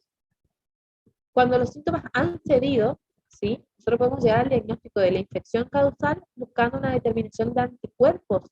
Para lo que el diagnóstico gold estándar es buscar el anticuerpo de estos gérmenes que son característicos de la artritis reactiva, que son la salmonella, la yersinia, el campylobacter, la clamidia, la Neisseria gonorrhoeae, la borrelia y el streptococo, ¿sí?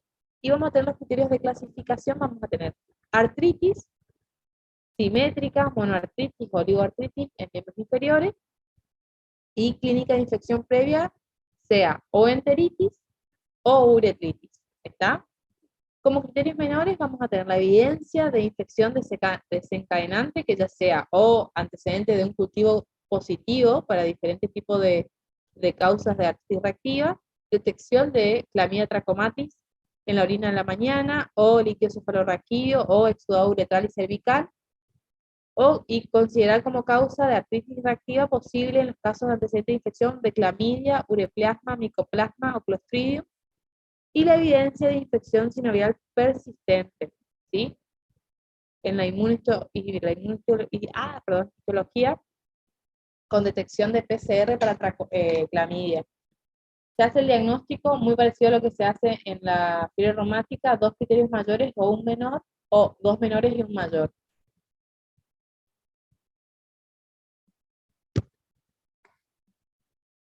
Como tratamiento inicial es reposo y férula, y si tiene compromiso articular importante, se puede hacer terapia física, rehabilitación. Primer línea, AINE, sobre todo la indometacina. Con eso, como es una respuesta reactiva, el paciente puede mejorar, y si no tiene la presencia del HLA-B27, nosotros podemos hacer el tratamiento.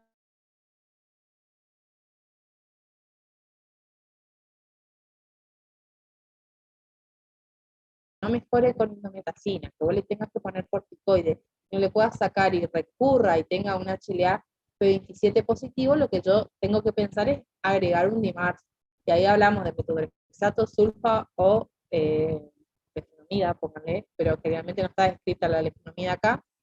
Obviamente, si no hay compromiso axial, si hay compromiso axial, tenemos que pasar a un anti-TNF en caso grave, ¿sí? Y en caso de rescatar el germen, no el anticuerpo, el germen, hay que hacer tratamiento antibiótico específico. ¿Estamos? Y con eso terminamos seronegativas. ¿Alguna duda? Después están las asociadas a colitis ulcerosa y enfermedad inflamatoria intestinal, el Crohn, nada, que cursa con el diagnóstico de afectación gastrointestinal y el resto de las manifestaciones, uveitis, dactilitis, HLA-27 positivo. ¿Está? ¿Alguna duda de esto? Y pasamos a cristálicas. ¿Cómo estamos de tiempo? Estamos bien. ¿Seguimos entonces? Como artritis cristálica también empezamos a charlar, a ver una pregunta. ¿Puede? Describíme de nuevo, porque no entiendo qué escribiste, qué querés que... Perdón, doctora, usted ya me había respondido me respondió ya la pregunta y sin querer. Ah, ok. Perfecto, perfecto, perfecto. Bueno, dentro de las artritis cristálicas también vamos a tener diferentes grupos de cristales que van a generar depósito y saturación en la articulación y van a generar inflamación.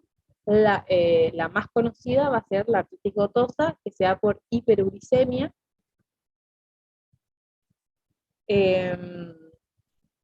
Después tenemos la pseudogota, que es el gran diagnóstico diferencial y que es la con la que más se va a comparar la gota, que es la artritis por pirofosfato de calcio, que ahora la voy a ir, a medida que vayamos charlando, le voy a ir haciendo el diagnóstico diferencial. Y después podemos tener artritis por oxalato de calcio, por ejemplo, que ahí el diagnóstico es por, o sea, en todas tenemos que mirar el líquido. Nosotros acá en Misiones no miramos líquido porque no tenemos microscopio de luz polarizada para poder ver la restringencia y las características perdón, de estos cristales. Y estos cristales cada uno va a tener una forma o un color o un brillo diferente que nos hacen pensar en el diagnóstico, y el tratamiento es parecido a todos. Pero la que más se conoce es la gota. Entonces vamos a empezar por ella. Entonces, ¿cómo vamos a definir la hiperuricemia? Se aceptan dos términos, la epidemiológica y la de por fisiopatología. La epidemiológica se dice que es la concentración de urato en el plasma superior al límite superior de la normalidad de distribución de uremia en los sexos. Quiere decir, en la mujer, en el hombre mayor a 7, en la concentración cercana a 7, ¿sí? En ambos sexos. En la mujer es un poquito menos, ¿sí? Eso es la epidemiológica. Y la fisiopatológica, hay claros impactos prácticos, diagnósticos y terapéuticos de que la hiperuricemia es la concentración de urato en plasma por encima del punto de saturación del urato, ¿sí? Cuando puede producirse la nucleación de cristales de urato monosódico. O sea, uno es el dosaje y otro, porque no toda hiperuricemia va a generar la gota, ¿sí? La hiperuricemia, cuando se satura, ¿sí? Ahí recién se satura ese urato y se deposita, recién va a generar la enfermedad. ¿Estamos? Entonces, la artritis gotosa va a ser el depósito, la nucleación y la agregación del urato monosódico en el tejido. ¿Está? Más frecuentemente en el sistema músculo-esquelético, que puede producir tanto manifestaciones clínicas agudas o episodios de inflamación aguda como manifestaciones clínicas persistentes o crónicas. Yo no les voy a nombrar, no les voy a hablar, o sea, no van a leer en el PowerPoint, pero sí les voy a hablar, les voy a contar que nosotros podemos clasificar en 3 a la artritis gotosa, que ya sea una artritis aguda, la gota intercrítica y la gota crónica. La aguda es cuando el paciente se le inflama la articulación y puede tener un montón de episodios agudos, ¿sí? Y la crónica es cuando hay depósito del tofo, ¿sí? Hay erosión y nosotros vemos el depósito ya del urato monosódico en la articulación o periarticulación. El tiempo que pasa entre el episodio agudo y los episodios crónicos, o el episodio sin clínica, o los episodios que pasan sin clínica, entre 2 episodios agudos, ¿sí? Por ejemplo, yo tengo una artritis, hoy me comí un asado y mañana amanezco con inflamación del juanete, ¿sí? El primer metatarso falángico del pie. Amanece inflamado, es gota aguda. Yo me cuido, hago dieta, hago ejercicio un mes, acá un mes tengo un cumpleaños, voy, me tomo un cajón de cerveza entero, gota de vuelta, artritis aguda. ese mes que yo tuve sin síntomas es la gota intercrítica, ¿está?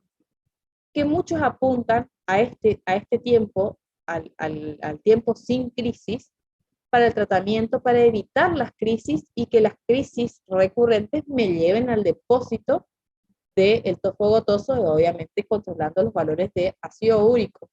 ¿Me siguen? Sí, doctora. Perfecto. Entonces, se considera que la artritis gotosa, allá en la época de los egipcios, era una enfermedad de los ricos, porque solamente tenía artritis gotosa el que podía comer carne y tomar alcohol, ¿está? Así que si alguno tiene artritis gotosa, se considera millonario hoy en día. Como etiopatogenia podemos clasificar según el mecanismo que genera o induce la hiperuricemia. Puede ser por hiperproducción, por hipoexcreción renal o hipoexcreción intestinal, ¿sí? Porque se puede perder por riñón o por intestino. La hipoexcreción renal de ácido úrico primaria o secundaria se supone que es el 90% de las causas de hiperuricemia en los pacientes con gota.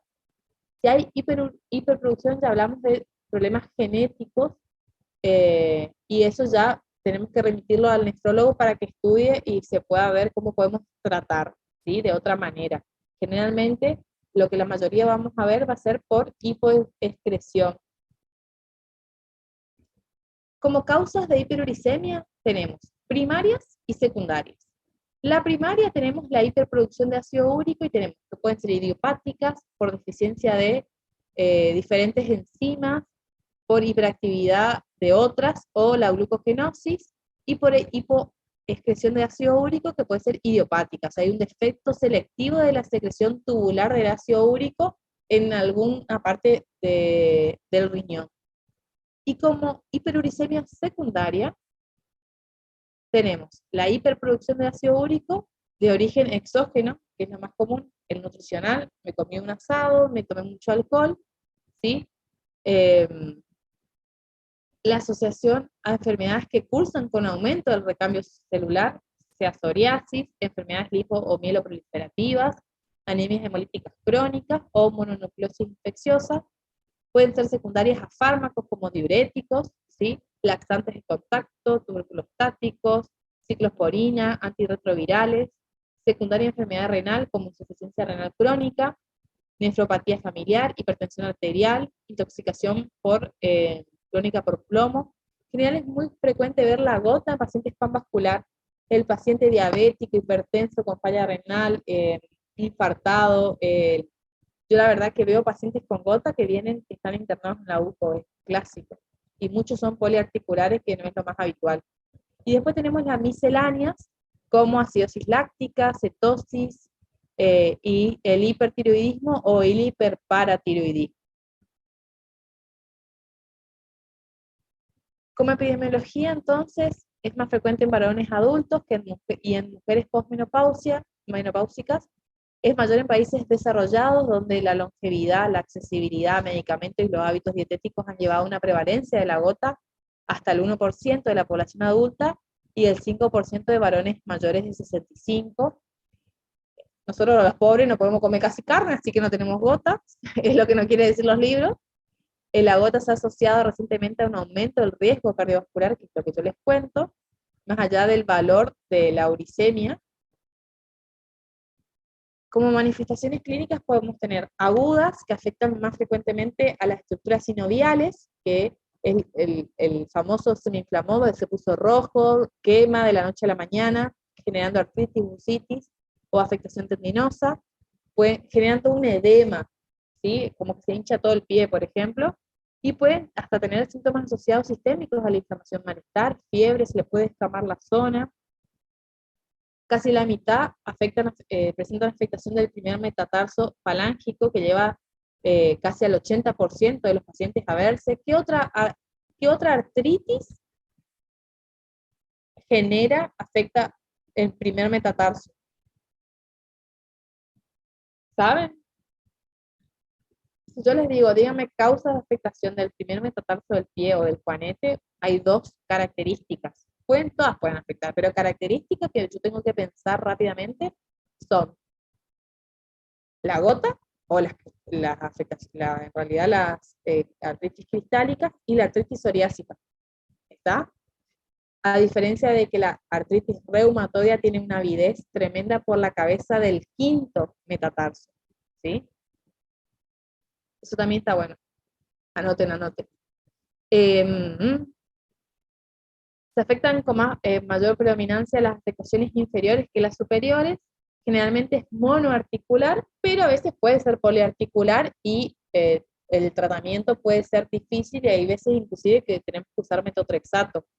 A mí me vino la otra vez un paciente en silla de ruedas, reinflamado, con hiperuricemia, y tuvo una ACV secundario a la inflamación y al aumento cardiovascular, del riesgo cardiovascular. Le puse corticoide y el señor en menos de 24 horas era otro paciente porque son súper respondedores, y le tuve que poner metotrexato porque le quería sacar el corticoide y se quería inflamar de nuevo, y anda re bien. Y característicamente puede ceder espontáneamente, pero lo ideal sería iniciar un analgésico, un AINES, para que el proceso sea un poquito más rápido, ¿sí? Aparte duele un montón. Como manifestaciones clínicas persistentes o crónicas, la persistencia de la hiperuricemia conduce al acúmulo progresivo de cristales de urato monosódico y a la aparición de los depósitos tofáceos, del tofo gotoso. Y podemos ver como nódulos subcutáneos, bursales tendinosos o periarticulares.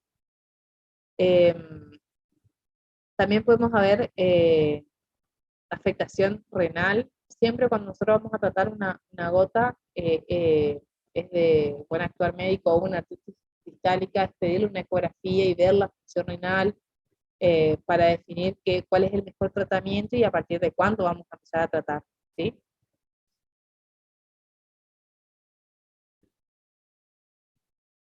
El diagnóstico, el patrón de oro, el diagnóstico de la gota es la demostración del depósito del cristal de urato monosódico en el tejido. Yo no tengo esa posibilidad acá en Posadas y acá en Misiones. No sé si en Corrientes hay, seguramente debe haber, pero acá no hay un microscopio de luz polarizada que podamos ver los cristales, y esta microscopía permite la observación de cristales en el líquido entre el 90 al 100% de los pacientes, es diagnóstico, y los cristales de urato monosódico van a presentar una morfología acicular, o sea, es como una espiguita, es como una aguja, ¿sí? O para paralelepípedo de longitud variable, y el empleo de la luz polarizada puede facilitar su detección. Cuando le ponemos un compensador rojo, permite que se diferencie del resto de los cristales, sobre todo el pirofosfato, que es su diagnóstico diferencial, porque se elonga de forma diferente, ¿sí? También podemos hacer radiografía, donde podemos ver el tofo gotoso o la erosión característica que yo les había contado cuando les había hecho el dibujo esa vez en el pizarrón, que hacen erosiones yuxtaarticulares y gigantes, o sea, por debajo de la articulación sacan como en saca bocado, característico de gota. Podemos hacer resonancia, pero la verdad que casi que no se usa, y con la clínica sugestiva. Entonces acá les pongo un poquito el diagnóstico diferencial o cómo se ve en los cristales en el líquido sinovial, en los diferentes tipos o característicos de artritis cristálicas, que el urato monosódico, fíjense cómo brilla y es en forma de agujas, ¿sí? Y son un montón, ¿sí? Y el pirofosfato, más que nada por condrocalcinosis, es más cuadradito, ¿está?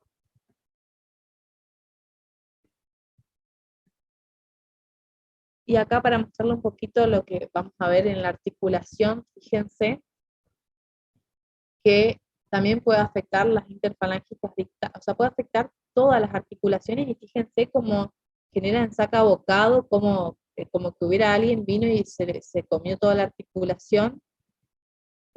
Ahí tenemos un saca bocado con pérdida de la articulación, también es muy destructiva. Esto es súper crónico, fíjense acá, es bien yuxtaarticular y grande la erosión, Y fíjense acá lo que es el tofo gotoso, cómo genera una destrucción total de la articulación y el depósito, inclusive de partes blandas del urato monosódico o del pirofosfato. ¿Está? Esto, fíjense el depósito del tofo en partes blandas, como agranda la mano, como ensancha la muñeca. Esto es característico, o sea, no hace falta mirarlo en el líquido sinovial, inclusive mirando al paciente ya podemos hacer el diagnóstico. Y acá les pongo un poco de lo que representa la radiografía, fíjense los tofos y la afectación, y la artritis aguda, sobre todo del primer metatarso, que queda rojo, caliente, y se puede generar una tumefacción de todo el pie. ¿Cómo vamos con el tiempo? Bien. Como tratamiento se recomienda mantener siempre una uricemia estable, ¿sí? Al menos menor a 6 miligramos por decilitro, dieta, bajar de peso y el tratamiento hipouricemiante con alopurinol o feusostat. No se recomienda el uso de hipouricemiante en crisis gotosa, ¿sí? Lo que hay que hacer es desinflamar, y una vez que el paciente no está más en crisis aguda, recién podemos definir el tratamiento con feusostat, probenecid o alopurinol, ¿sí? Jamás se inicia con altas dosis de alopurinol, siempre lo que voy a hacer es iniciar con 100 miligramos y voy a ir controlando cómo reacciona el paciente, cómo reacciona el paciente, ¿sí? Y voy a ir aumentando según el valor que yo quiero obtener de ácido úrico en sangre, ¿sí?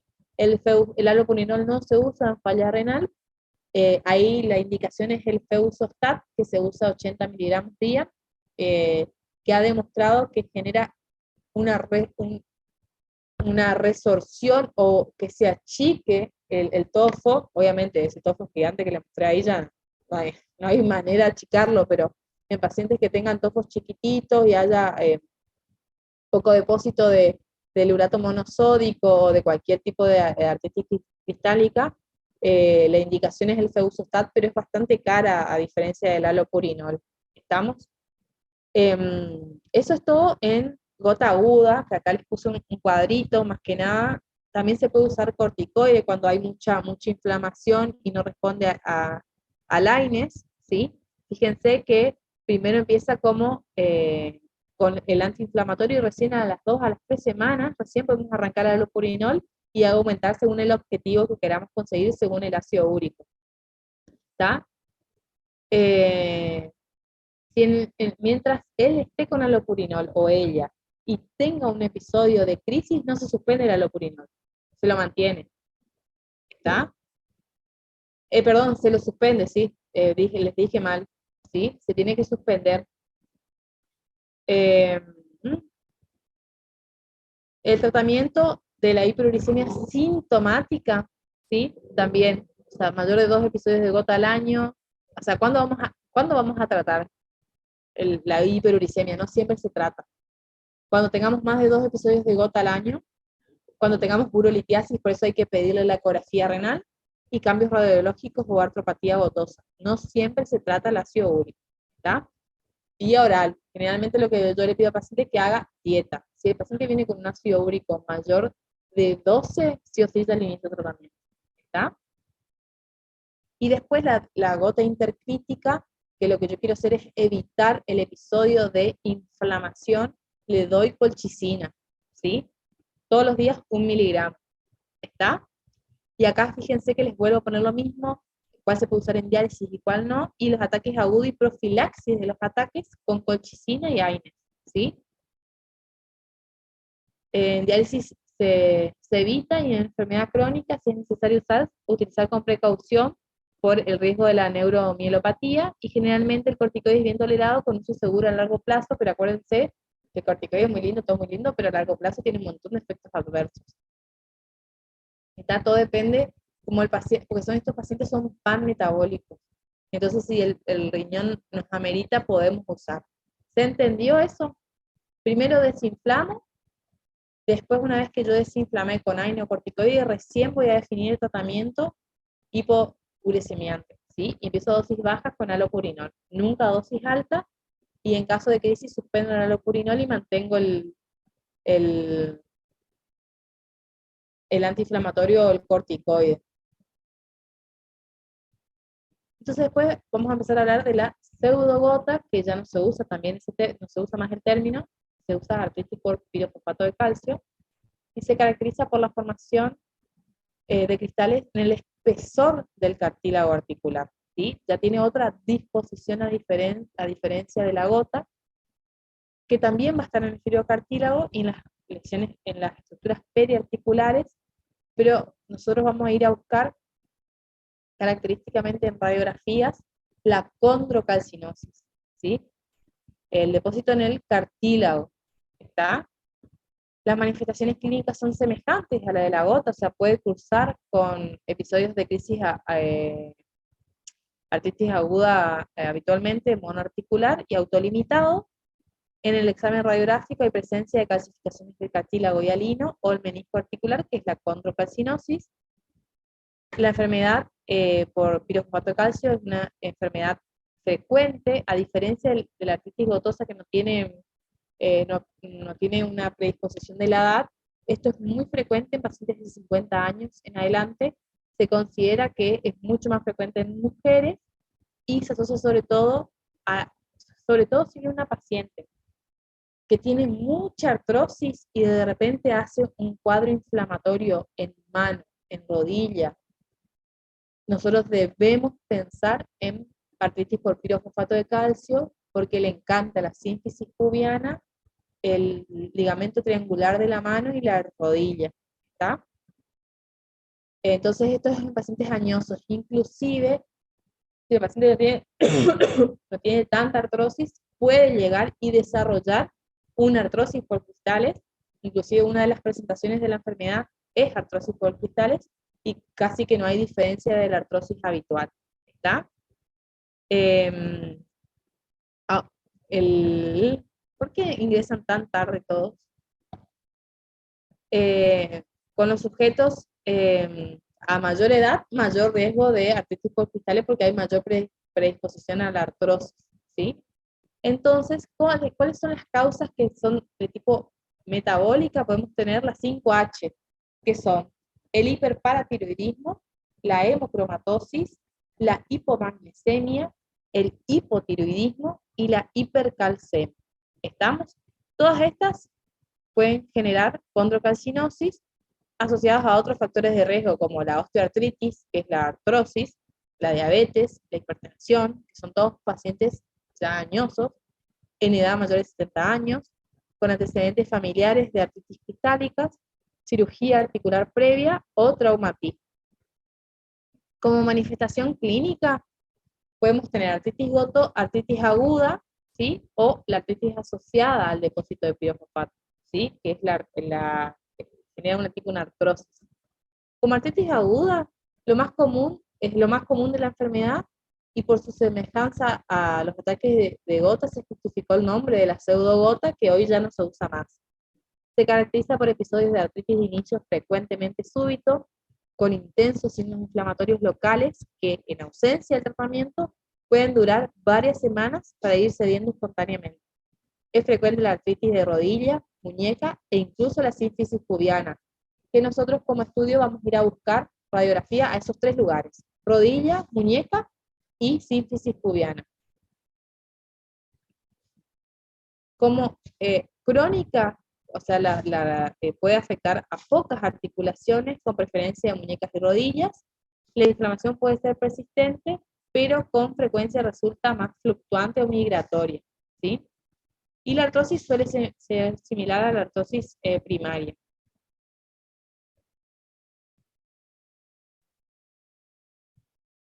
Después, la coincidencia de artritis aguda, especialmente en rodilla o muñeca, en una persona de edad avanzada, en cuya radiografía se aprecia condrocalcinosis, se debe, con escaso margen de error, a una artritis aguda por cristales de pirofosfato. O sea, si yo no la tengo en cuenta, muchas veces el paciente no tiene ningún cuadro de inflamación y yo le pido una radiografía porque tiene dolor articular por artrosis o tiene una gonartrosis y puedo ver la condrocalcinosis y el depósito de pirofosfato. Y con estos pacientes hay que tener cuidado, porque todas las artritis cristálicas que uno pueda infiltrar intraarticular pueden hacer crisis de artritis, cristálicas secundarias al uso de corticoides, ¿sí? Entonces yo tengo una paciente que tiene artrosis, nunca tuvo una crisis de artritis o de pseudogota, y yo veo que tiene condrocalcinosis, voy a tener en cuenta, en caso de querer infiltrarla, y en caso de infiltrarla, darle como pauta de alarma que eso se puede inflamar, ¿está? Y acá les muestro, esto es la condrocalcinosis. Fíjense que es este depósito intraarticular, se ve bastante mal en esta foto, ahora se veía mejor cuando la copié, pero esto es la condrocalcinosis, así se ve. Y acá le hice un resumencito de lo que es la pseudogota y sobre todo para el diagnóstico, que obviamente hay que demostrar por microscopía electrónica ay, ¿no me sale? El cristal, ¿sí? Exacto, de pirofosfato en líquido sinovial. Estudios de laboratorio, podemos pedir química sanguínea, perfil tiroideo, buscar estas 5H que dijimos que pueden ser causas también, radiografías donde vamos a ver la condrocalcinosis, sobre todo de sínfisis pubiana, rodilla y el ligamento triangular de mano, ¿está? Y después vamos a hacer el tratamiento que es muy parecido a la gota, les diría que es igual, se hace un tratamiento del dolor, donde intentamos manejar la inflamación, ¿sí? Y la prevención de cuadros agudos, como medidas generales, disminuir de peso, factores traumáticos y mecánicos sobre las articulaciones y control metabólico y de las enfermedades de la 5H, como un cuadro agudo, AINE y ocasionalmente el aspirado del líquido sinovial y la aplicación de glucocorticoides que recién les conté, ¿sí?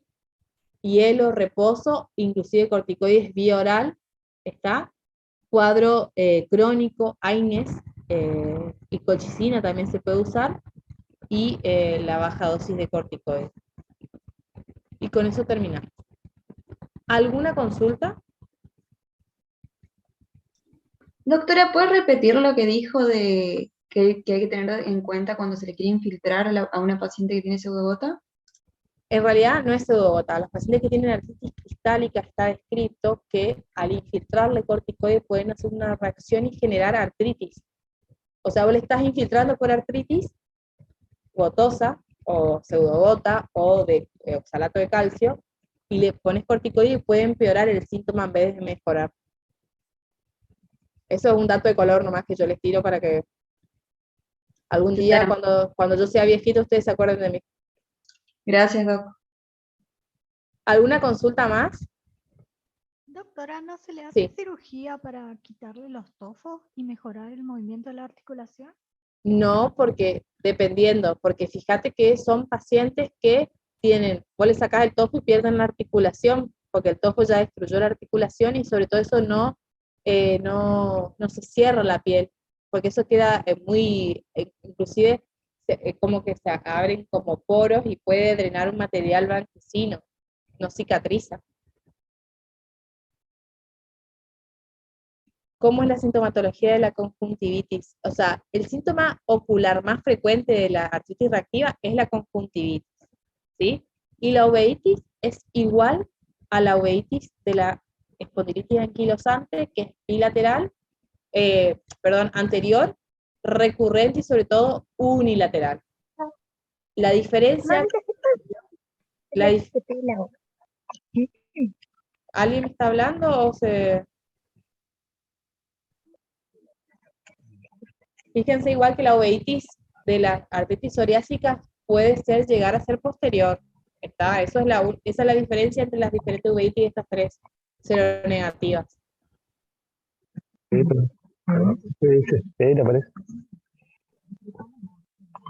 ¿Alguna consulta más? ¿A qué hora te vas? A las 8:30. ¿A lo de Varela, no?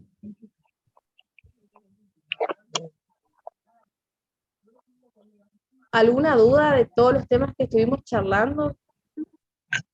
Sí, ahora yo le voy a pasar a la doctora Miguel y ella va a subir a la plataforma. ¿Será que no puede mandarle a alguno de los chicos? Porque la doctora Miguel no subió hasta ahora ninguno de los powers. No, es que yo todavía, si bien ella tiene los power, todavía no lo subió, sí, ya sé. Espérame que anoto. Diga, alguien me pasa un mail, me anota ahí, yo les paso y comparto. Ahí le pongo y Dale. voy a mandar ahí. El resto tienen todo. Faltaría esta que es por primera vez que... Che, qué falta de respeto, aprende a tocar la guitarra. Al de la guitarra ya le voy a preguntar. Parece un piano. Parece un gato maullando. Profe, ¿hay alguna posibilidad de hacer Sí. un Zoom de repaso antes de la era con usted? Y podemos charlarlo, no habría drama. ¿Qué días ustedes podrían? El que usted quiere. Sí, por favor. Me encanta. Bueno, ustedes rinden el 24, ¿no es cierto? En Así era. teoría. En teoría, bueno, voy a hablar con la doctora Miguel y puedo organizar con los chicos de Elía y les pongo yo un día, ponemos una hora y ustedes anotan las dudas y vamos charlando. Por Esperen, favor, voy a profe, copiar. le agradecemos mucho. Sofía con doble I. Sí, doc. Espera, no, esperen un ratito. Sofía Fernández. T6.